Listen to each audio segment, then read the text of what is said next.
नमस्कार मित्रहो, विद्यार्थी मित्रांनो, या व्हिडिओमध्ये आपण हर्बर्ट स्पेन्सर या ब्रिटिश विचारवंताचा जो समाजाविषयीचा सेंद्रिय सिद्धांत आहे त्याविषयीचे अध्ययन करणार आहोत. मी प्राध्यापक डॉक्टर ए.टी. शिंदे, विभाग प्रमुख समाजशास्त्र विभाग, इंदिरा गांधी महाविद्यालय, शिडको, नांदेड. विद्यार्थी मित्र हो, BA तृतीय वर्षाच्या 9व्या पेपरमध्ये जे दुसरं प्रकरण आहे ते आहे हर्बर्ट स्पेन्सर, पाश्चिमात्य समाजशास्त्री विचारवंत. हा 9वा पेपर आहे आपल्याला अभ्यासक्रमाला. त्यातल्या दुसऱ्या प्रकरणाचं नाव आहे हर्बर्ट स्पेन्सर. हर्बर्ट स्पेन्सर यांचा समाजाचा सेंद्रिय सिद्धांत हा आपल्याला अभ्यासक्रमामध्ये आहे. त्याविषयीची चर्चा या लेक्चरमध्ये आपल्याला करावयाची आहे. हर्बर्ट स्पेन्सर हा ब्रिटिश विचारवंत आहे. हर्बर्ट स्पेन्सर हा डर्बी येथे जन्माला आलेला, इंग्लंडमध्ये डर्बी येथे जन्माला आलेला विचारवंत आहे. ऑगस्ट कॉम्ब नंतर समाजशास्त्राच्या विकासामध्ये योगदान हे हर्बर्ट स्पेन्सर यांचं राहिलेलं आहे. हे सर्वश्रुत आहे. समाजशास्त्राला वैज्ञानिक दर्जा देण्याचं काम ऑगस्ट कॉम्बच्या नंतर हर्बर्ट स्पेन्सर यांनी केलेलं आहे. अशा महान समाजशास्त्रज्ञाने जे समाजशास्त्रामध्ये विविध सिद्धांत मांडून योगदान दिलेलं आहे, त्या योगदानातला सेंद्रिय सिद्धांत आज आपण अभ्यासणार आहोत. त्याविषयीची चर्चा आपण करणार आहोत. हर्बर्ट स्पेन्सरचा समाजाचा सेंद्रिय सिद्धांत हा अतिशय प्रसिद्ध सिद्धांत आहे. या सिद्धांताला अनेक पुस्तकांमध्ये वेगवेगळी नावं आहेत. सेंद्रिय सिद्धांत म्हटले, समाजाचा सेंद्रिय सिद्धांत म्हटले, सेंद्रिय जीवाचा सिद्धांत म्हटले, जीव आणि समाज यांच्यातील साम्य दर्शवणारा सिद्धांत आहे. जीव व समाज यांच्यातील साम्य व भेद याविषयीचा हर्बर्ट स्पेन्सरचा सिद्धांत म्हटले. जीव आणि समाज यांची तुलना असलेला सिद्धांत म्हटला गेलेला आहे. आणि म्हणून जीव आणि समाज यांच्या विषयीचा साम्य आणि भेद हे या चर्चेचा किंवा या सिद्धांताचा गाभा आहे. आपण समाजाचा सेंद्रिय सिद्धांत असं या सिद्धांताला म्हणत आहोत. ऑर्गॅनिझम थेरी ऑफ सोसायटी, समाजाचा सेंद्रिय सिद्धांत असं आपण या सिद्धांताला संबोधतो. हर्बर्ट स्पेन्सर हा जीवशास्त्रीय विचारवंत होता. प्रारंभीच्या काळात तो जीवशास्त्राचा सखोल अभ्यासक होता. नंतरच्या काळात तो समाजशास्त्राकडे वळला आणि समाजशास्त्रीय विचारवंत म्हणून नावारूपाला आला. जरी जीवशास्त्राचं अध्ययन केलं असलं तरी जग आज हर्बर्ट स्पेन्सर यांना समाजशास्त्रीय विचारवंत म्हणून ओळखतं. परंतु हर्बर्ट स्पेन्सरवर जीवशास्त्राचा प्रचंड प्रभाव होता. जीवशास्त्राचा सखोल अभ्यासक होता. त्याच्या एकंदरीत सामाजिक विचारांवर जीवशास्त्रीय विचारांचा प्रभाव होता. हर्बर्ट स्पेन्सर यांनी सामाजिक तत्वांच्या स्पष्टीकरणासाठी जीवशास्त्रीय तत्वांची मदत घेतलेली त्यांच्या प्रत्येक सिद्धांतामध्ये आपल्याला पदोपदी पाहायला मिळते. स्पेन्सर यांनी समाजाची रचना स्पष्ट करण्यासाठी जीव आणि समाज यांच्यातील कोणत्या प्रकारची समानता आहे आणि ही समानता दर्शवून त्या समानतेचा वापर करून त्यांनी समाजाची रचना स्पष्ट केली. जीव आणि समाज यांच्यातील समानतेच्या आधारावर समाजाची संरचना समजून घेण्याचा आणि स्पष्ट करण्याचा सिद्धांत म्हणजे समाजाचा सेंद्रिय सिद्धांत होय. समाजाचा सेंद्रिय सिद्धांत म्हणजे काय हे आपल्याला कसं सांगता येतं? जीव आणि समाज यांच्यातील समानतेच्या आधारावर समाजाची संरचना स्पष्ट करणे, समजून घेणे, यालाच समाजाचा सेंद्रिय सिद्धांत असे म्हणता येते. समाजाची संरचना समजून घेऊन ती स्पष्ट करणे हा समाजाच्या सेंद्रिय सिद्धांताचा मुख्य हेतू आहे, मुख्य उद्देश आहे. हे ध्येय डोळ्यासमोर ठेवूनच हर्बर्ट स्पेन्सर यांनी समाजाचा सेंद्रिय सिद्धांत मांडला. हर्बर्ट स्पेन्सर यांनी समाजाची उत्पत्ती कशी झाली आणि विकास कसा झाला हे या सिद्धांतामध्ये स्पष्ट केलेलं आहे. हे स्पष्ट करण्यासाठी हर्बर्ट स्पेन्सर यांनी जीवशास्त्रातला जो उत्क्रांतीवादाचा सिद्धांत आहे त्या उत्क्रांतीवादाच्या सिद्धांताचा आधार घेतलेला आहे. विद्यार्थी मित्र हो, एक गोष्ट लक्षात घ्या. हा सिद्धांत 4-5 मुद्द्यांमध्ये आपल्याला विभागावा लागेल आणि तरच तो समजून घेता येईल आणि परीक्षेमध्ये लिहिता येईल. ते 4-5 भाग कोणते? ते 4-5 भाग आहेत. प्रस्तावना एक भाग, दुसरा जीव व समाजातील साम्य हा दुसरा भाग, तिसरा भाग जीव व समाज यांच्यातील भेद आणि चौथा भाग आहे सारांश. हे 4 टप्पे आपल्याला अभ्यासावे लागतील आणि त्यातला पहिला प्रस्तावनेच्या अनुषंगाने ही चर्चा आहे. आपण असं म्हटलं, समाजाची रचना स्पष्ट करणे आणि समजून घेण्याचा उद्देश हा सेंद्रिय सिद्धांत मांडण्यापाठीमागचा हर्बर्ट स्पेन्सरचा होता. म्हणून समाजाची उत्पत्ती कशी झाली आणि विकास कसा झाला हे स्पष्ट करण्यासाठी हर्बर्ट स्पेन्सर यांनी जीवशास्त्रातल्या उत्क्रांतीच्या तत्वांचा आणि सिद्धांताचा आधार घेतला. स्पेन्सरच्या मते मानवी समाजाच्या उत्पत्ती आणि विकासाला उत्क्रांतीचा नियम लागू पडतो. त्याच्या मते जीवाची, कंसामध्ये लिहिले आपण जाणीवपूर्वक सेंद्रियाची, जीवाची रचना आणि समाजाची रचना यामध्ये साम्य आहे. जीवाला सेंद्रिय असा शब्द वापरतो आपण पर्यायी, ऑर्गॅनिक असा शब्द इंग्रजीमध्ये आहे. इथून पुढे स्पष्टीकरणामध्ये जीव आणि सेंद्रिय आपण एकाच अर्थाने वापरा. सेंद्रिय म्हणजे जीव, जीव म्हणजे सेंद्रिय. जीव आणि समाज, सेंद्रिय आणि समाज अशी तुलना करताना किंवा साम्य भेद स्पष्ट करताना, आपला मांडणी करताना हे शब्द पर्यायी शब्द म्हणून वापरा.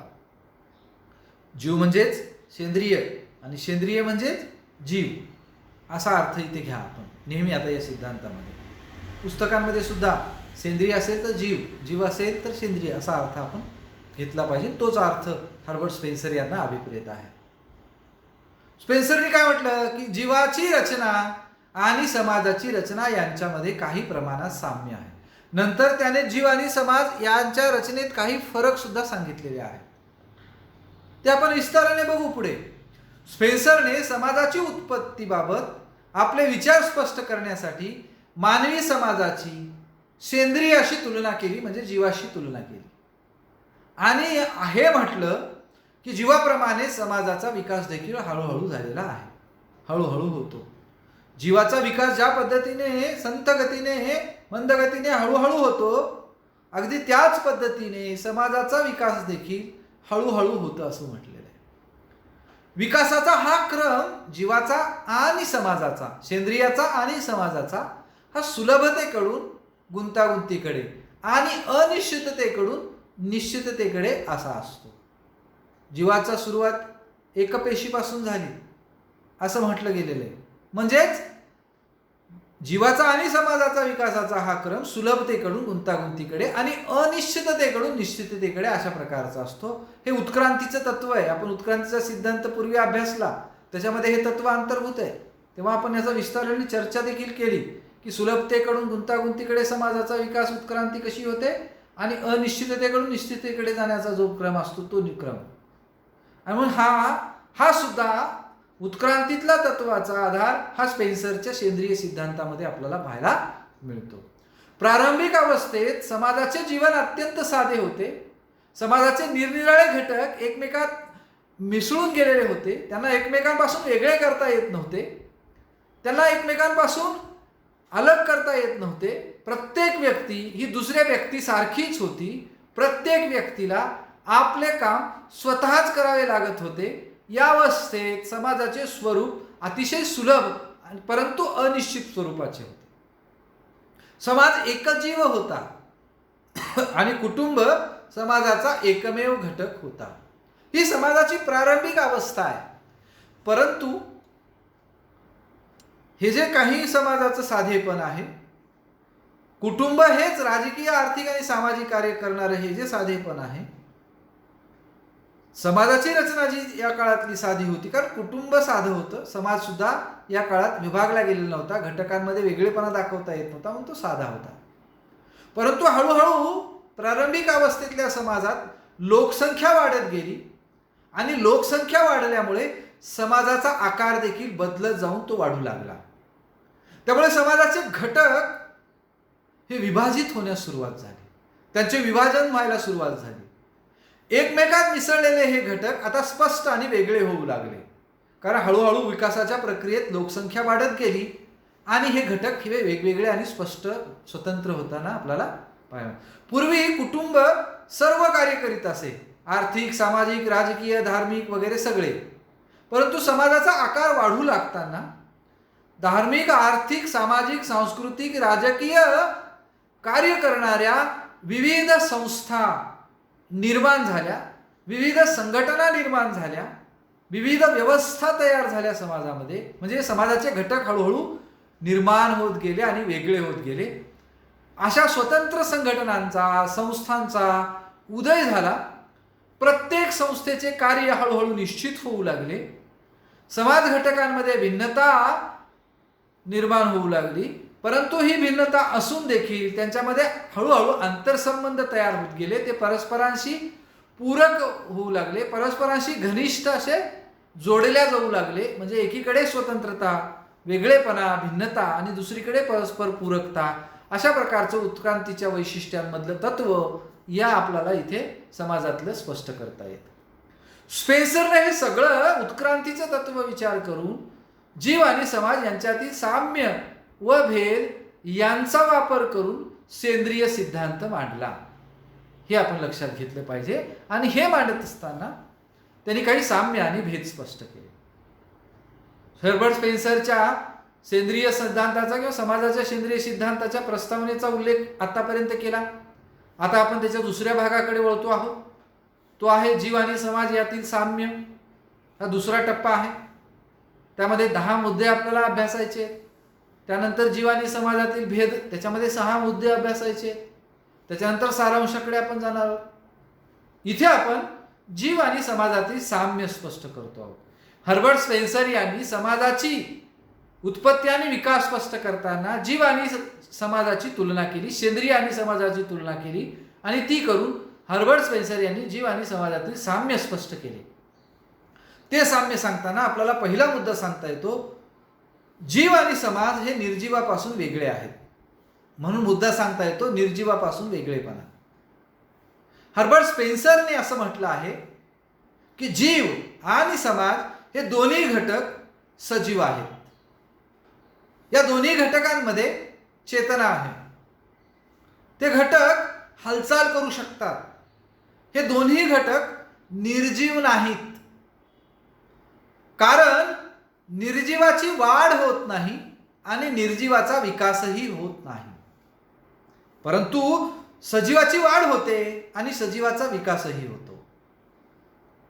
आणि म्हणून जीवाची वाढ होते आणि जीवाचा विकास होतो, हे सत्य आहे. समाजाचीही सतत वाढ होते आणि समाजाचाही सतत विकास होतो, कारण निर्जीवाची वाढ विकास होत नाही. इथे जीव आणि समाजाची वाढ होते आणि विकासही होतो. म्हणून जीव आणि समाज हे दोन्ही सजीव आहेत. जीव आणि समाज काय आहेत? सजीव आहेत. आणि ते सजीव असल्यामुळे ते निर्जीव नाहीत. याचाच अर्थ ते निर्जीवापासून वेगळे आहेत. हा पहिला मुद्दा त्यांनी सांगितला. आणि म्हणून निर्जीवापासूनचा वेगळेपणा हे जीव आणि समाजातील एक महत्त्वपूर्ण साम्य हर्बर्ट स्पेन्सर यांनी इथे स्पष्ट केलेलं आहे. याला पहिलं साम्य आपण म्हटलेलं आहे की निर्जीव ते दोन्ही नाही, दोन्ही सजीव आहेत. निर्जीवापासून वेगळे कारण त्यांची वाढ आणि विकास होतो. अशा पद्धतीने आपल्याला हा पहिला साम्याचा मुद्दा विश्लेषित करता येतो. हर्बर्ट स्पेन्सर यांनी दुसरा साम्याचा मुद्दा सांगितला आहे, तो म्हणजे जीव आणि समाज या दोन्हीच्या संख्येत वाढ झाल्याने त्यांच्या रचनेत देखील बदल होतो. स्पेन्सरने असं म्हटले आहे की जीवाच्या पेशींच्या संख्येत वाढ झाली म्हणजे जीवाच्या रचनेत बदल होतो. पेशींच्या संख्येच्या वाढीमुळे जीवाची अंतर्गत रचना बदलते. शरीराची जी अवस्था आहे त्या अवस्थेत बदल होतो. प्रारंभिक अवस्थेमधला जीव हा एकसंध असतो, परंतु हळूहळू या जीवाच्या ठिकाणी पेशींची संख्या वाढत जाते आणि त्यामुळे जीवाची जी निरनिराळे अवयव आहेत त्यांचा विकास होऊ लागतो. शरीर रचना, जीव म्हणजे शरीर रचना झालो, जीव म्हणजे सेंद्रिय. शरीर रचना अधिक गुंतागुंतीची बनत जाते. बाल्यावस्थेतून तारुण्यावस्थेत शरीराची वाढ होत असताना शरीराची रचना अधिक गुंतागुंतीची होत जाते. अगदी हेच समाजाच्याही बाबत घडते. प्रारंभिक अवस्थेत समाजाची रचना अतिशय साधी असते. या अवस्थेत व्यक्ती स्वतः सर्व कार्य करीत असतात. एकच व्यक्ती स्वतः कारागीर असते, शिकारी असते आणि मूर्तिकारही असते. म्हणजेच ती सर्व कार्य करते. एकच व्यक्ती गुरु असते, शिष्य असते, मूल असते, पिता आणि भाऊ देखील असते. इत्यादी भूमिका त्या व्यक्तीला कराव्या लागतात. ही एकच व्यक्ती सर्व भूमिका करते. म्हणून व्यक्तीच्या कार्याचे या काळात विभेदीकरण झालेले नसते. कार्याच्या नंतर मात्र हळूहळू कार्याची गुंतागुंत वाढत जाते. समाज जसा जसा गुंतागुंतीचा बनत जातो तसतशी कार्याची गुंतागुंत वाढते. कार्याची गुंतागुंत वाढत जाते तसा समाज अधिक गुंतागुंतीचा बनत जातो. समाजातील व्यक्तींची संख्या वाढू लागताच अशा पद्धतीची गुंतागुंत ही समाजात वाढत जात असते. ज्याप्रमाणे जीवाच्या अवयवाच्या कार्याचे विशेषीकरण होते त्याचप्रमाणे समाजाच्या घटकांचे जे कार्य आहे त्या कार्याचे देखील आता हळूहळू विशेषीकरण व्हायला लागलेले असते. समाजाचे घटक कोणते? व्यक्ती, समूह, कुटुंब, समिती, संघटना, संस्था. यांना हर्बर्ट स्पेन्सर यांनी काय म्हटलेलं आहे? समाजाचे घटक म्हटलेले आहे. या घटकांच्या कार्याचे सुद्धा स्वतंत्र असे विशेषीकरण होते आणि जीवाच्या कार्याचे जसे विशेषीकरण होऊन जीवाची गुंतागुंत वाढत जाते तसंच समाजाच्या घटकांच्या कार्याचे विशेषीकरण होऊन समाजाचे कार्य देखील गुंतागुंतीचे बनत जातात. अशा प्रकारचा दुसरा साम्य जीव आणि समाजातील हर्बर्ट स्पेन्सर यांनी स्पष्ट केलेले आहे. विद्यार्थी मित्र, तिसरं साम्य सांगितलंय, जीव व समाजाच्या रचनेत बदल झाल्यामुळे कार्यात बदल होतो, संख्येत वाढ झाल्यामुळे रचनेत बदल होतो असं दुसऱ्या मुद्द्यात म्हटलं आणि रचनेत बदल झाल्यामुळे कार्यात बदल होतो. हे बघा, संख्येत बदल झाल्यामुळे रचनेत बदल, रचनेत बदल झाल्यामुळे इथे काय म्हटलंय? कार्यात बदल होतो. जीवाच्या रचनेत बदल झाल्यामुळे त्याच्या कार्यातही बदल होतो, कार्याचे विशेषीकरण होते. शरीराच्या अवयवात बदल झाला की त्याच्या कार्यातही बदल होतात. प्रारंभी मूल पोटावर रांगतं परंतु मोठं झाल्यानंतर पायावर चालायला लागतं. म्हणजे शरीराच्या रचनेत बदल झाला, पेशींची संख्या वाढली आणि म्हणून जीवाची रचना विशिष्ट प्रकारची झाली शरीराची. त्यामुळे त्याची कार्य बदलली, कार्याचे विशेषीकरण झाले. शरीराच्या अवयवात बदल झाला की त्याच्या कार्यात बदल होतो. अगदी हे समाजाच्या बाबतही घडते. समाजाच्या घटकात बदल झाला म्हणजे त्याच्या कार्यातही बदल होतो. व्यक्ती, समूह आणि कुटुंब हे समाजाचे मूलभूत घटक आहेत. विद्यार्थी मित्र, नीट लक्षात घ्या. इथे व्यक्तीला हर्बर्ट स्पेन्सर यांनी समाजाचा घटक म्हटले, ऑगस्ट कॉम्ट यांनी व्यक्तीला घटक म्हटलेला नाही. कुटुंब हा समाजाचा मूलभूत घटक म्हटलेला आहे. इथे हर्बर्ट स्पेन्सरनी व्यक्ती हा कुटुंब समाजाचा मूलभूत घटक म्हटला. दोन्ही विचारवंतांमधला फरक आहे. व्यक्ती, समूह आणि कुटुंब हे समाजाचे घटक असतात. या घटकांच्या रचनेत झाल्यामुळे त्यांच्या कार्यातही बदल होतो. पहा, सोप्या भाषेत जीवाची रचना बदलली की जीवाच्या कार्यात फरक पडतो, बदल होतो. त्याचप्रमाणे समाजाची रचना बदलल्यामुळे समाजाच्या कार्यातही बदल होतो. म्हणून जीवासारखं समाजाचा आहे अशा प्रकारचा तिसरा साम्याचा मुद्दा आपल्याला विश्लेषित करता येतो. हर्बर्ट स्पेन्सर यांनी चौथं साम्य सांगितलेलं आहे. जीव आणि समाजाच्या घटकांमध्ये विभेदीकरणासोबतच सुसंवादही निर्माण होतो. उत्क्रांतीवादाचं जे तत्व हर्बर्ट स्पेन्सरनी सांगितले त्या तत्वाशी हे अनुरूप अशा प्रकारचं साम्य आहे. उत्क्रांतीमुळे जीव आणि समाजाच्या आकारात, रचनेत आणि कार्यात बदल होतात. हे बदल आकस्मिकपणे होत नाहीत, एकदम झटकन होत नाहीत, ताबडतोब होत नाहीत. हे बदल हळूहळू मंद गतीने होत असतात. हे बदल पर्यावरणामुळे, परिस्थितीमुळे, अनुवंशामुळे होत असतात. जीव आणि समाजाला, दोन्ही घटकांना पर्यावरणाशी संघर्ष करावा लागतो. पर्यावरणाशी संघर्ष करून आपले अस्तित्व टिकवावे लागते. जीवालाही आपले अस्तित्व टिकवावे लागते, समाजालाही आपले अस्तित्व टिकवावे लागते. पर्यावरणाशी संघर्ष करताना सातत्याने जीव आणि समाज यांच्यामध्ये आपल्याला बदल होताना दिसतो. हे अशा पद्धतीचं साम्य सांगता येतं. आणि हा बदल काही आकस्मित होत नाही, हळूहळू अडॉप्टेशन पर्यावरणाशी करताना हे बदल होत असतात. पर्यावरण आणि निसर्गाशी संघर्ष करताना जीव आणि समाजाच्या आकारात, रचनेत, कार्यात आवश्यक ते बदल होतात. आणि म्हणून प्रारंभिकेच्या अवस्थेत असलेला जीव आणि समाज यांची प्रारंभिक अवस्थेतला आकार, रचना, कार्य हे हळूहळू समाजाच्या विकासाच्या आणि टप्प्यांमध्ये आपल्याला बदललेले पाहायला मिळतात. आवश्यक ते बदल होताना आपल्याला पाहायला मिळतात. जीव आणि समाजाचा प्रत्येक भाग हा एकमेकांना पूरक असतो, तो परस्पर विरोधी नसतो. जीवाचे सर्व अवयव हे एकमेकांशी परस्पर पूरक असतात. हात, पाय, नाक, डोळे, कान, मेंदू, हृदय, यकृत ही सर्व अवयव जीवाची ही एकमेकांशी परस्पर पूरक आहेत. ती एकमेकांच्या विरोधात कार्य करत नाहीत, एकमेकांच्या विरोधी नाहीत. अगदी तसं समाजाची देखील अवयव, घटक हे एक परस्परांशी पूरक असतात, एकमेकांच्या विरोधात असत नाहीत, असं हर्बर्ट स्पेन्सर यांनी या ठिकाणी सांगितलेलं आपल्याला पाहायला मिळतं. पाचवा मुद्दा आपल्याला सांगता येतो. तो पाचवा मुद्दा असा आहे, साम्याच्या अनुषंगाने, जीव आणि समाजाचा एखादा भाग निकामी झाल्यानंतर जीव आणि समाजाचा नाश होत नाही. जीव आणि समाज सजीव आहेत. जीवाचा एखादा अवयव निकामी किंवा निरुपयोगी झाला तर म्हणून जीव मरत नाही. शरीराचा हात किंवा पाय तुटला तर शरीर मरत नाही. अगदी त्याप्रमाणे समाजातील एखादी व्यक्ती मरण पावली किंवा संघटना बंद पडली तर समाजाचे सर्व व्यवहार बंद पडत नाही.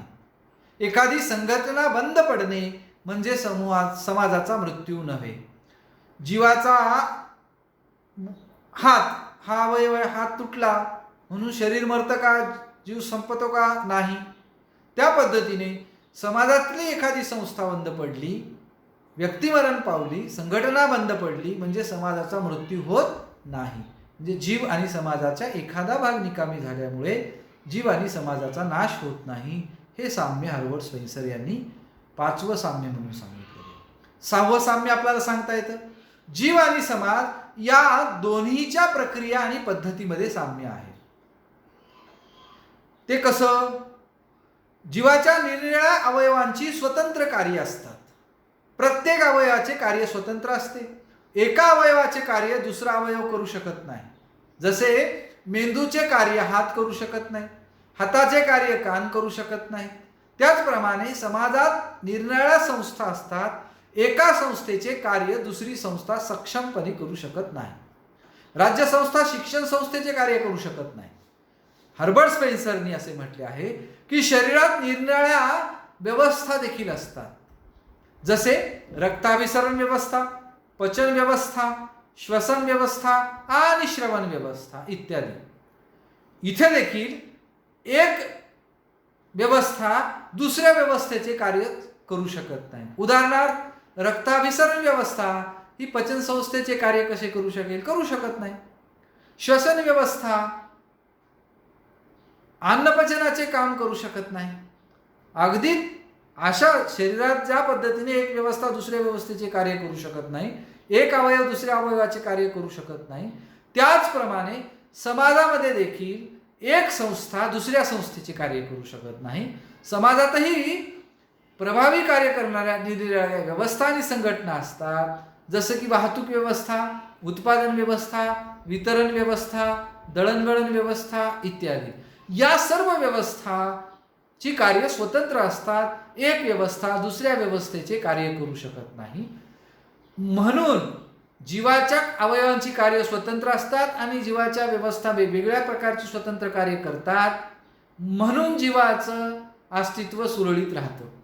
समाजातील अवयव, समाजाचे घटक स्वतंत्रपणे कार्य करतात आणि समाजातील व्यवस्था स्वतंत्रपणे कार्य करतात, म्हणून त्यांची समाजातील व्यवहार सुरळीतपणे चालतात. अशा पद्धतीने हे साम्य, सहावं साम्य आपल्याला हर्बर्ट स्पेन्सरने सांगितलेलं स्पष्ट करता येतं. जीव आणि समाज यांच्या घटकांचे संबंध विशिष्ट प्रकारचे असतात. हे सातवं साम्य हर्बर्ट स्पेन्सर यांनी 7वा 8वं जे कोणतं असेल ते स्पष्ट केलेलं आहे. स्पेन्सरने शरीराचा एक एक अवयव आणि समाजाचा एक एक घटक यांच्यामध्ये खालील प्रमाणे साम्य दर्शविण्याचा प्रयत्न केलेला आहे. स्पेन्सरने या बाबतीत काय म्हटलं? स्पेन्सर असे म्हणतो की शरीराचे रक्षण करण्याचे कार्य हात करतात, इतर अवयव करू शकत नाहीत. त्याचप्रमाणे समाजाचे रक्षण करण्याचे कार्य सैनिक करतात. मेंदू शरीराच्या सर्व व्यवहारांवर नियंत्रण ठेवतो, त्याप्रमाणे शासन हे समाजावर नियंत्रण करते. तोंड आणि पचन इंद्रिय शरीराचे पोषण करण्याचे कार्य करतात, त्याचप्रमाणे उद्योगधंदे, शेती, व्यवसाय इत्यादी समाजाचे पोषण करण्याचे कार्य करतात. शरीरातील रक्तवाहिन्या आणि हृदय शरीराला कार्यक्षम ठेवण्यासाठी रक्ताच्या अभिसरणाचे कार्य करतात. त्याप्रमाणे समाज रचना कार्यक्षम ठेवण्यासाठी जीवनावश्यक वस्तूंचा पुरवठा करणे आवश्यक असते आणि ते कार्य वितरण व्यवस्था करते. अशा पद्धतीने आपल्याला जीव आणि समाज यांचे एक एक घटक घेऊन विशिष्ट प्रकारचे संबंध स्पष्ट करून जीव आणि समाजातील साम्यचा मुद्दा स्पष्ट करता येतो. त्यानंतरचा मुद्दा आपल्याला सांगता येतो उदय, विकास, ऱ्हास आणि अंत. जीव आणि समाजाच्या बाबतीमध्ये यातील साम्य स्पष्ट करता येतं. जीवाचा उदय होतो, विकास होतो, ऱ्हास होतो आणि अंतही होतो. हर्बर्ट स्पेन्सर यांनी असं म्हटलं आहे की शरीराचा किंवा सेंद्रियाचा किंवा जीवाचा उदय झालेला असतो, त्यानंतर त्याच्या पेशींची संख्या वाढून त्याचा विकास होतो. विकास झाल्यानंतर विशिष्ट अशा प्रकारची अवस्था येते, त्यानंतर हळूहळू त्याचा ऱ्हास व्हायला लागतो आणि ऱ्हास झाल्यानंतर शेवटी जीवाचा अंत होतो. अगदी त्याप्रमाणे समाजाचंही घडतं. समाजाचीही उत्पत्ती होते, उदय होतो, समाजाचा हळूहळू लोकसंख्या वाढल्यामुळे विकास होतो आणि नंतर समाजाचा ऱ्हास होतो, म्हणजे समाजाची अधोगती होते. अशा पद्धतीने जीव आणि समाज यांच्यातील उदय, विकास, ऱ्हास आणि अंत या संबंधीचं साम्य आपल्याला इथे स्पष्ट करता येतं. हर्बर्ट स्पेन्सर यांनी अजून साम्य सांगितलंय, तो म्हणजे जीव आणि समाज यांच्यातील जे अवयव आहेत किंवा घटक आहेत यातील दोषाच्या अनुषंगाने ते सांगितलेलं आहे. या ठिकाणी काय म्हटलंय हर्बर्ट स्पेन्सर यांनी? ते असं म्हणतात, शरीराच्या एखाद्या अवयवात दोष निर्माण झाला तर त्याचा परिणाम हा इतर अवयवांवर होतो. म्हणजे शरीराच्या हातामध्ये दोष निर्माण झाला तर त्याचा परिणाम अवयवावर होतो. समजा अपघात झाला आणि एखाद्या व्यक्तीचे डोळे नष्ट झाले, हा अवयव निकामी झाला, तर त्याचा परिणाम त्याच्या इतर अवयवांवर होतो. अपघात झाला, दोन्ही पाय तुटले, त्याचा परिणाम हा त्याच्या इतर कामावर आणि अवयवांवर होतो. एकंदरीत आपल्याला असं म्हणता येतं की शरीराच्या एखाद्या अवयवामध्ये बिघाड निर्माण झाली, दोष निर्माण झाला, तर त्याचा परिणाम इतर अवयवांवर होतो. पोट बिघडलं, परिणाम पूर्ण शरीरावर होतो. पचनक्रिया बदलली, बिघडली, दोष निर्माण झाला पचनक्रियेत, त्याचा परिणाम शरीरावर होतो. आणि म्हणून शरीराच्या एखाद्या अवयवात दोष निर्माण झाला की निश्चितपणे शरीराच्या इतर अवयवावर त्याचा कमी अधिक परिणाम हा जाणवतो. अगदी त्याप्रमाणे समाजाच्या एखाद्या घटकामध्ये दोष निर्माण झाला तर त्याचा परिणाम देखील इतर घटकांवर होतो. राज्यसंस्था अस्थिर असेल तर विकासाच्या योजनांमध्ये अस्थिरता निर्माण होते आणि त्याचा परिणाम या पद्धतीने होतो. आज कोरोनाच्या बाबतीमध्ये कोविड-19चा जो आज चालू आहे, जे काही हाहाकार चालू आहे, त्या अनुषंगाने आपण विचार केला तर आज आरोग्य यंत्रणा, आरोग्य व्यवस्था, आरोग्य संस्था यामध्ये बिघाड निर्माण झालेला आहे आणि त्याचा परिणाम असा झाला की त्यामुळे इतर शिक्षण व्यवस्थेवर परिणाम झाला, राज्य व्यवस्थेवर परिणाम झाला, अर्थव्यवस्थेवर परिणाम झाला. म्हणजे समाजाच्या आरोग्य संस्थेत म्हणजे घटकात बदल झाल्यामुळे, दोष निर्माण झाल्यामुळे, बिघाड झाल्यामुळे त्याचा परिणाम शिक्षण, अर्थव्यवस्था, राज्यव्यवस्था, धर्मव्यवस्था या सर्व व्यवस्थांवर झालेला दिसतो. त्या व्यवस्था विस्कळीत झालेल्या दिसतात आणि म्हणून एकंदरीत थोडक्यात असं म्हणता येतं की एखाद्या समूहामध्ये, संघटनेत, संस्थेत दोष निर्माण झाला तर त्याचा परिणाम हा समाजावर होत असतो, त्याचा निश्चितपणे परिणाम होतो. आणि म्हणून जीव आणि समाजाच्या एखाद्या अवयव किंवा घटकात दोष निर्माण झाल्यास जीव आणि समाजाच्या वर इतर अवयवांवर, घटकांवर त्याचा परिणाम होतो. अशा प्रकारचं साम्य आपल्याला या अनुषंगाने स्पष्ट करता येतं. शेवटचं साम्य आपल्याला सांगता येतं. हर्बर्ट स्पेन्सर यांनी सांगितलेलं जीव आणि समाजाचा तुलना करत असताना जे साम्य स्पष्ट केले सेंद्रिय सिद्धांत मांडताना, त्यातलं शेवटचं साम्य सांगता येतं 10वं. जीव आणि समाज यांचे सूक्ष्म आणि मूलभूत घटक आहेत. दोघांनाही सूक्ष्म घटक आहेत, दोघांचे मूलभूत घटक आहेत. शरीर किंवा जीवाचा पेशी हा मूलभूत घटक आहे. त्याचप्रमाणे व्यक्ती हा समाजाचा सूक्ष्म आणि मूलभूत घटक आहे. ऑगस्ट कॉमनी कुटुंबाला मूलभूत घटक म्हटले समाजाचं. हर्बर्ट स्पेन्सरनी व्यक्तीपासून मूलभूत घटक म्हटलेले. व्यक्तीला मूलभूत घटक ऑगस्ट कॉम मानत नाहीत समाजाचा, हर्बर्ट स्पेन्सर मानतात. हे आपण नीट लक्षात घ्या. शरीर किंवा जीवाचा पेशी हा मूलभूत घटक आहे. त्याचप्रमाणे व्यक्ती हा समाजाचा सूक्ष्म आणि मूलभूत घटक आहे. ज्याप्रमाणे शरीरातील आत्मा निघून गेल्यानंतरही शरीर काही काळ जिवंत राहते, त्याचप्रमाणे युद्ध, भूकंप, महापूर इत्यादी आकस्मिक संकटामुळे व्यक्तीचे अस्तित्व नष्ट झाले तरीही समाज नष्ट होत नाही. जसे शरीरातील पेशी नष्ट झाल्यानंतरही नवीन पेशी तयार होतात आणि शरीर जिवंत राहतं, तसं समाजातील व्यक्ती मरण पावतात, मृत होतात, नवीन व्यक्तींचा जन्म होतो आणि समाजाचे अस्तित्व कायम राहते. म्हणजेच जीव आणि समाजाचे मूलभूत सूक्ष्म घटक असतात. ते सूक्ष्म घटक नष्ट झाले तरी जीव आणि समाजाचा अंत होत नाही, मृत्यू होत नाही. त्यांची जागा नवीन घटक घेतात. पेशी मरतात, पेशींच्या जागी नव्या पेशी निर्माण होतात आणि जीव जिवंत राहतो, सजीव राहतो. समाजातील व्यक्ती मरतात, त्या व्यक्तींची जागा नवीन व्यक्तीच्या जन्माने होते आणि समाज जिवंत राहतो. हे दोन्ही मरत नाहीत. याचा अर्थ की जीव आणि समाज याच्या सूक्ष्म स्वरूपाचे मूलभूत घटक आणि त्यांच्या जिवंत राहण्याविषयीचं हे साम्य हर्बर्ट स्पेन्सर यांनी स्पष्ट केलेले आहे. विद्यार्थी मित्र हो, इथे साम्याच्या अनुषंगाने आपल्याला चर्चा थांबवता येते. फरकाच्या अनुषंगाने जाण्याच्या पूर्वी एक गोष्ट आपण इथे लक्षात घेतली पाहिजे. जीव आणि समाज यांची जी हर्बर्ट स्पेन्सरनी साम्याच्या अनुषंगाने चर्चा केलेली आहे किंवा जी समानता स्पष्ट केलेली आहे, जे साम्य सांगितलेली आहेत, या साम्याचा विचार करून जर आपण जीव आणि समाज एकच आहेत असा गैरसमज करून घेत असू तर मात्र ते चुकीचे ठरणार आहे. कारण जीव आणि समाज एकच आहेत असा हर्बर्ट स्पेन्सरनी निष्कर्ष काढलेला नाही. तो असं म्हणतो की जीव आणि समाज एक आहेत असा निष्कर्ष काढणं चुकीचं आहे. कारण त्यांच्यात काही बाबतीत साम्य आहे आणि काही बाबतीत फरक सुद्धा आहे. जीव आणि समाज यांच्यात ज्या पद्धतीने काही साम्य आहेत त्याच पद्धतीने काही फरक देखील आहेत. ते फरक कोणते ते आपण आता जाणून घेऊयात. जीव आणि समाजातील फरक स्पष्ट करूयात. ते फरक स्पष्ट करताना त्याने आवर्जून सांगितलेलं आहे की हर्बर्ट स्पेन्सरने ही तुलना करताना नुसते साम्य पाहून चालणार नाही, कारण तो एकांगी विचारवंत नव्हता. हर्बर्ट स्पेन्सर हा वस्तुनिष्ठवादी आणि दोन्ही बाजूंनी विचार करणारा होता. म्हणून त्याने एकरेषीय उत्क्रांती, बहुरेषीय उत्क्रांती असे दोन्ही उत्क्रांतीचे भाग स्पष्ट केलेले आहेत. म्हणून तो वस्तुनिष्ठ स्वरूपाचं कोणत्याही संकल्पनेचं अध्ययन करणारा विचारवंत होता असं आपल्याला म्हणता येतं.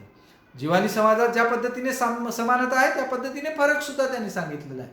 म्हणूनच तो एकांगी विचारवंत नव्हता असं आपल्याला म्हणता येतं. आणि म्हणून फरकाची चर्चा आपण अगदी साध्या पद्धतीने पुढील मुद्द्यांच्या आधारे करू शकतो. जीव आणि समाजातील फरक, त्यातला पहिला मुद्दा स्वतंत्र अस्तित्वातील फरक. हर्बर्ट स्पेन्सर यांच्या मते समाजाचे घटक स्वतंत्रपणे दीर्घकाळ अस्तित्वात राहू शकतात, परंतु शरीराचे अवयव दीर्घकाळपणे स्वतंत्र अस्तित्वात राहू शकत नाहीत. शरीराचा जे काही अवयव आहेत ते अवयव एकमेकांशी जैविक बंधनाने बांधलेले असतात. उदाहरणार्थ शरीराचा मेंदू, हात, पाय, कान, नाक, डोळे हे सर्व अवयव आहेत. ते एकमेकांशी जुळलेले आहेत, बांधलेले आहेत. ते शरीरापासून वेगळे केले तर त्यांचं अस्तित्व संपतं. हात शरीरापासून वेगळा केला तर त्याच्यात चेतना नसते, तो सजीव नसतो, त्याला वेदना होत नाही. म्हणून त्याला स्वतंत्र, हाताला शरीरापासून वेगळं केलं तर स्वतंत्र अस्तित्व नाही.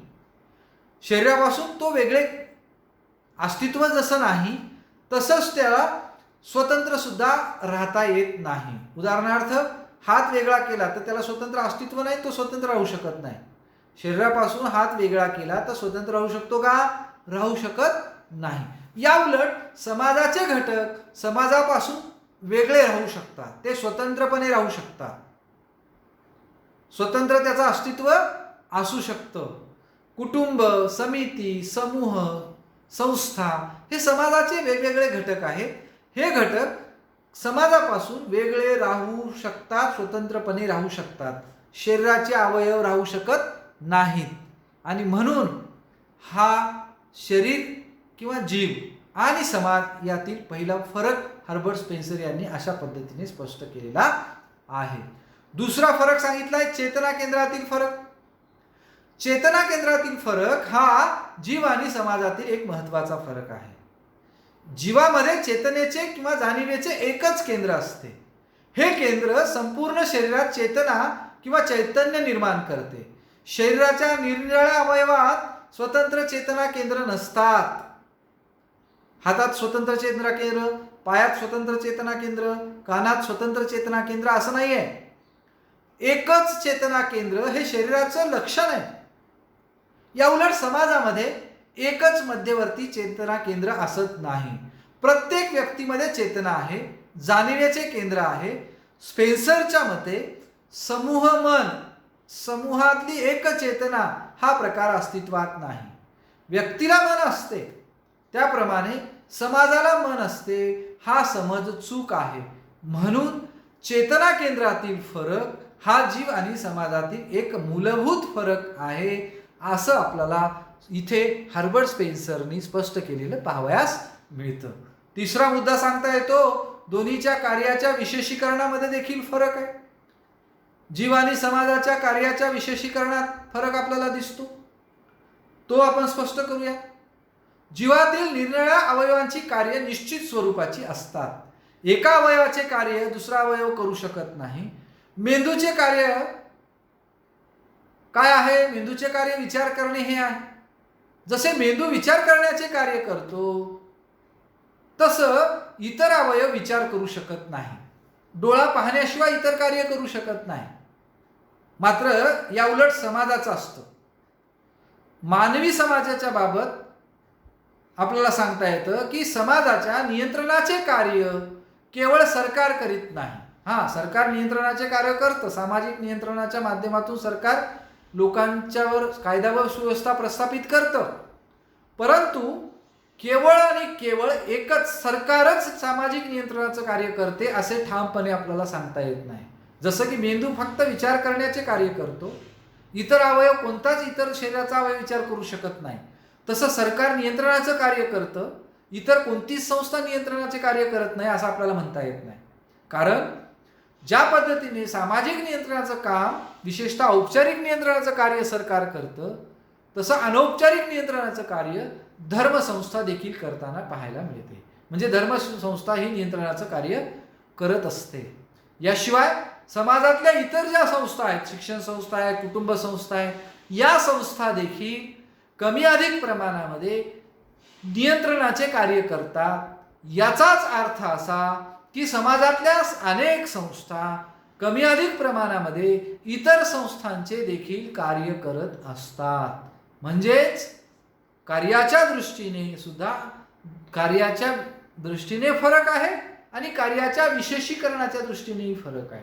कारण जीवाच्या अवयवांची कार्य जेवढ्या प्रमाणात विशेषीकृत झालेली आहेत, जेवढं विशेषीकरण झालेलं आहे तेवढं विशेषीकरण समाजाच्या कार्यातल्या म्हणजे समाजाच्या घटकांच्या संस्थांच्या अवयवांच्या कार्याचं विशेषीकरण झालेलं आपल्याला दिसत नाही. हा विशेषीकरण आहे पण तितकं काटेकोर विशेषीकरण झालेलं दिसत नाही. हा फरक हर्बर्ट स्पेन्सर यांनी स्पष्ट केलेला आपल्याला दिसतो. त्यानंतरचा फरक सांगता येतो जीव आणि समाजातील, तो आहे अवलंबनातील फरक. व्यक्ती आणि शरीराचे अवयव यांच्या अवलंबनामध्ये ही फरक सांगितलेला आहे हर्बर्ट स्पेन्सर यांनी. व्यक्ती आणि समाज दोघेही सजीव आहेत. जीव आणि समाजही सजीव आहे. जीवाचे निरनिराळे अवयव असतात.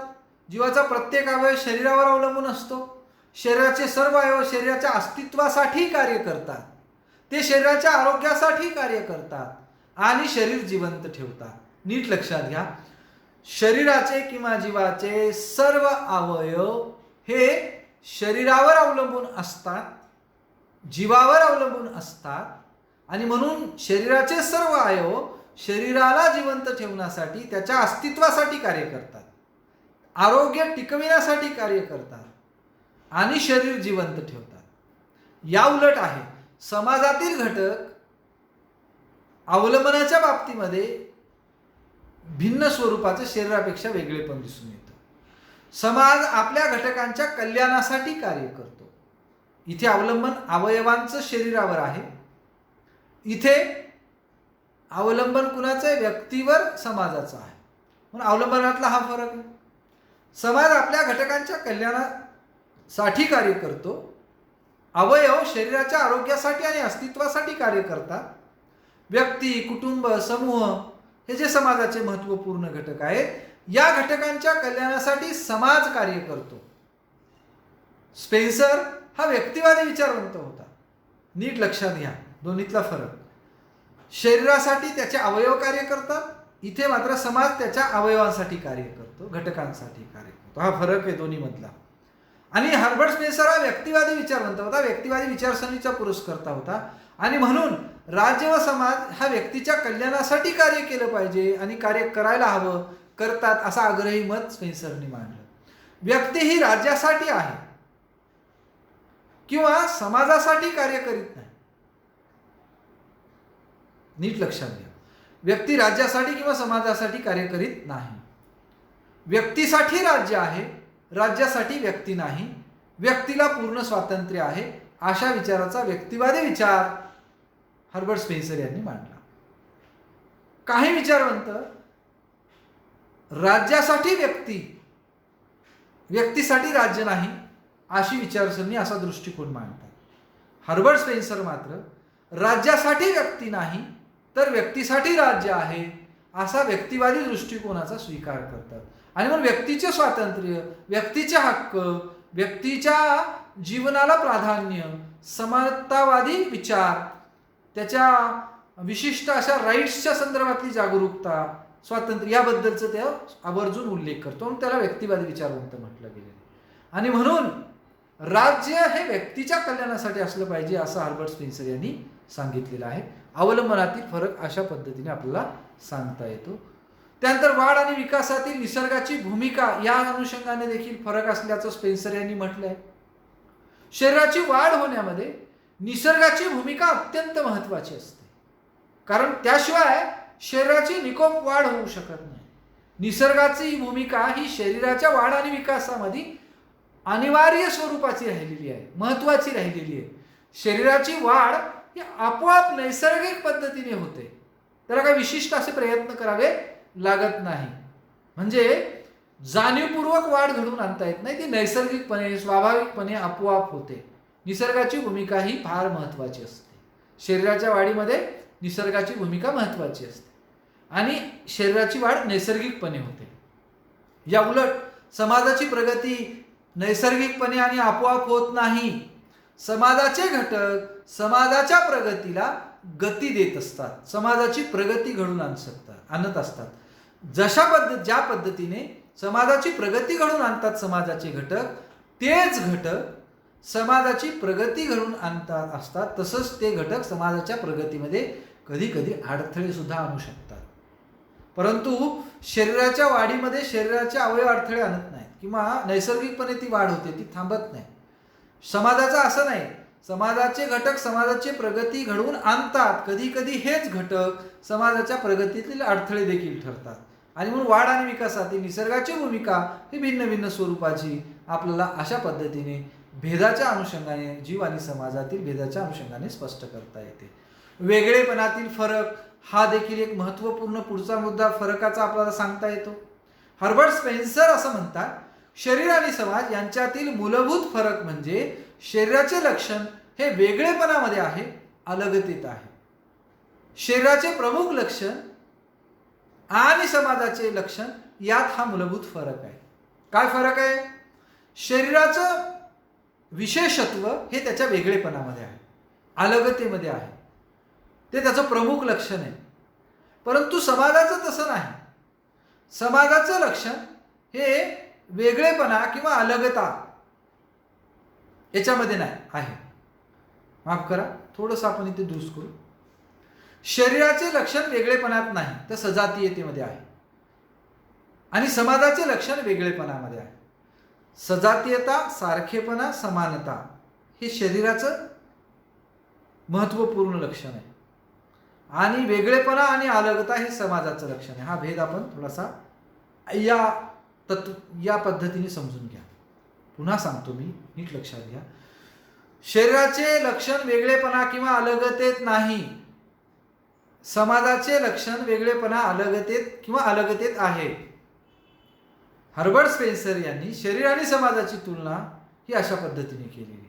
यांची तुलना करून काय केलं? व्यक्ती आणि समाज हे कसे एकमेकांवर अवलंबून असतात हे स्पष्ट करण्याचा प्रयत्न केला. आणि मग अशा पद्धतीने हा फरक आपल्याला इथे स्पष्ट करता येतो. एकंदरीत फरकाचे हे 6 मुद्दे, जे काही 5-6 मुद्दे आहेत, ते अशा अनुषंगाने फरक स्पष्ट करता येतात. पहा विद्यार्थी मित्र, साम्य काही मुद्द्यांच्या आधारे आपण स्पष्ट केले आणि जीव आणि समाजातील फरक सुद्धा काही मुद्द्यांच्या आधारे स्पष्ट केले. थोडक्यात असं म्हणता येतं, हर्बर्ट स्पेन्सरच्या या सिद्धांतावर अनेक विचारवंतांनी टीका केली. आणि टीका अशी होती की हर्बर्ट स्पेन्सर यांनी जीव आणि समाज एकच आहेत असं म्हटलंय, असा जीव आणि समाजाची तुलना करणे अयोग्य आहे असं म्हटलं, हा सिद्धांत असंयुक्तिक वाटतो म्हटलं, अयोग्य वाटतो असं म्हटलेले टीकाकारांनी हा सिद्धांत अपूर्ण आहे असं म्हटलेलं आहे. अनेक प्रकारची टीका ही हर्बर्ट स्पेन्सरच्या या सिद्धांतावर झाली. परंतु या टीकेमुळे हर्बर्ट स्पेन्सरच्या सिद्धांताचे महत्त्व कमी होत नाही. कारण स्पेन्सरने एक वेगळा दृष्टिकोन स्पष्ट केला आणि जीवशास्त्राच्या तत्वांचा आधार घेऊन समाजाचे स्वरूप स्पष्ट केले. जीवशास्त्राची भ्रष्ट नक्कल आहे, जीवशास्त्रीय तत्वांचा अनावश्यक वापर केला, अतिरेकी वापर केला, अशा प्रकारची टीका सुद्धा हर्बर्ट स्पेन्सरच्या या सिद्धांतावर झाली. परंतु हर्बर्ट स्पेन्सरनी त्या तत्वांचा आधार घेतला. ती तत्व पूर्णतः जशाला तशी लागू होतात असं आग्रही मत कुठेही मांडलेलं नाही. जीव आणि समाज यांच्यातील समानता आणि फरक दर्शवून समाजाची रचना आणि कार्य स्पष्ट करणे सुलभ झाले, म्हणून त्यांनी त्या जीवशास्त्रीय तत्वांचा आधार घेतला. स्पेन्सरनं काय म्हटलं? जीव आणि समाज यांच्यातील समानता आणि फरकाचा वापर एखादी इमारत बांधताना वापरण्यात येणाऱ्या सांगाड्याप्रमाणे केला पाहिजे. उदाहरणार्थ, ज्या पद्धतीने एखादं घर किंवा इमारत बांधतो आहोत तेव्हा आपण छत टाकताना एक सांगाडा लाकडाचा, बांबू यांच्यापासून बनवतो, फळ्या बांबू वगैरे घेऊन. त्या सांगाड्याचा वापर करून त्यावर आपण काय करतो? सिमेंट कॉन्क्रीट टाकतो, छत टाकतो त्या इमारतीवर. आणि काही दिवस, 20-25 दिवस, महिनाभर ते छत एकदम मजबूत झालं की हळूने मग तो सांगाडा काढून टाकतो. एकदा का सिमेंट कॉन्क्रीटचं छत स्थिर झालं, मजबूत झालं की पुन्हा हळूहळू सांगाडा हा काढला जातो. अगदी त्याच पद्धतीने जीव आणि समाज यांच्यातील साम्य आणि फरकांचा वापर केला पाहिजे सांगण्याप्रमाणे.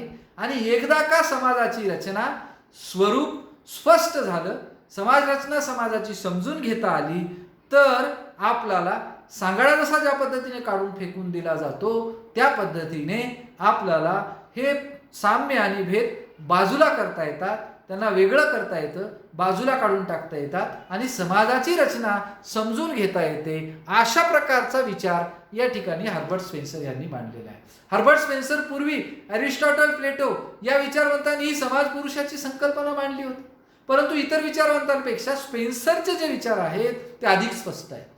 समाजशास्त्रीय विश्वामध्ये स्पेन्सर जीवसेंद्रिय समाज या संकल्पनेसाठी प्रसिद्ध आहे. म्हणून स्पेन्सरने सेंद्रिय सिद्धांत मांडून समाजाच्या एकंदर स्वरूपाबाबत एक नवीन विचार मांडल्याचं आपल्याला मान्य करावं लागतं. स्पेन्सरने समाजाची व्यवस्था एखाद्या जीवासारखी असते असे सांगण्याचा प्रयत्न केला. त्याने शास्त्रीय पद्धतीने समाज आणि व्यक्ती यांच्यातील संबंध स्पष्ट करण्याचा प्रयत्न केला. त्यांच्या सिद्धांताचे विशेष महत्त्व असे आहे की स्पेन्सरने मानवी समाजाची तुलना मानवाच्या शरीराशी केली. त्याचप्रमाणे शरीर आणि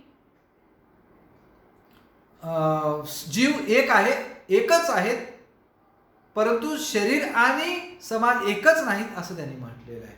एवढंच नाही, स्पेन्सरने असं म्हटलं की ज्याप्रमाणे शरीर म्हणजे केवळ पेशींचे एकत्रीकरण नव्हे, त्याचप्रमाणे आपल्याला सांगता येतं की व्यक्तींचे एकत्रीकरण म्हणजे समाज नव्हे.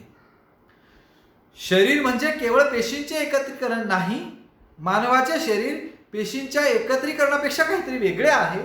अगदी तसंच केवळ व्यक्तीचं एकत्रीकरण म्हणजे समाज नाही, तर समाज व्यक्तीच्या एकत्रीकरणापेक्षा काहीतरी वेगळं आहे.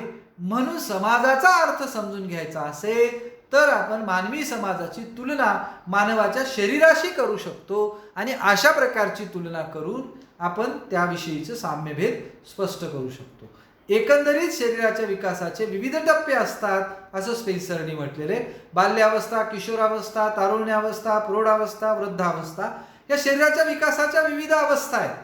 त्याप्रमाणे अगदी खाद्यसंकलन अवस्था, शिकारी आणि मासेमारी अवस्था, पशुपालन अवस्था, शेती अवस्था आणि शेवटची उद्योग अवस्था या समाजाच्या विकासाच्या अवस्था आहेत. आणि या सर्व साधेपणाकडून गुंतागुंतीकडे विकसित होत जाणाऱ्या अवस्था आहेत. अशा पद्धतीचा विचार हर्बर्ट स्पेन्सर यांनी या ठिकाणी मांडला. इतर विचारवंतांनी समाज एक सेंद्रिय जीव आहे असे म्हटले. समाजाला सेंद्रिय जीव म्हटलंय, नीट पहा. परंतु स्पेन्सरने सेंद्रिय जीव आणि समाज एकच आहेत असे म्हटलेले नाही. जीव याबद्दल आणि समाजाबद्दल ते एकच आहेत असं कुठेही त्यांनी सांगितलेलं नाही. त्याने फक्त काय केलं, कोणत्या बाबतीत समाज शरीरासारखा आहे आणि समाज कोणत्या बाबतीत शरीरासारखा नाही हे दाखविण्याचा मात्र प्रयत्न केला. त्याने मानव समाज आणि मानवाचे शरीर यांच्यातील समानता आणि फरकावर प्रकाश टाकला.